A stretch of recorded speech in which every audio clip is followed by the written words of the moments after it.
પાટણમાં પડેલા વરસાદની શહેરના પદ્મનામ વરસાદથી પાણી ભરાયા હતા, જેથી વાહન ચાલકોને હાલાકી વેઠવાનો વારો આવ્યો હતો તો સ્થાનિકોએ મજબૂરીમાં ગંદા પાણીમાંથી પસાર થવું પડે છે। રામનગર અને પસધામ તરફથી 100 જેટલી નાની મોટી સોસાયટીઓમાં આવન જાવનમાં તકલીફો પડતી જોવા મળી રહી છે।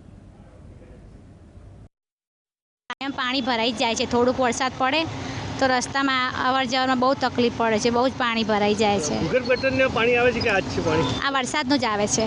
બહુ જ બધી સોસાયટી છે, આખું ગામ વસ્યું છે, પણ સરકારને એટલી જ સમજણ નથી પડતી કે અહીંયા રોડ સરખો કરાવીએ। કેટલા અહીંયા અમે રહીએ છીએ 5 વર્ષથી, નાની ઉંમરના કેટલા બધા છે, પ્રેગ્નેન્ટ લેડીઝો કેટલી છે, પણ એટલા ખાડા છે ને કે કમરની તકલીફ ના હોય ને તો આવી જાય। રજૂઆત તો નગરપાલિકામાં અરજી આપી છે, બધા સોસાયટીનો ભેગા થઈને કે અહીંયા રોડ બનાવવા બહુ તકલીફ આવવા જવામાં પડે છે। અને ભૂગર્ભ ગટરની કેવી સમસ્યા? ભૂગર્ભ ગટરનું હજુ કર્યું છે પણ હજી જોડાણ કર્યું નહીં।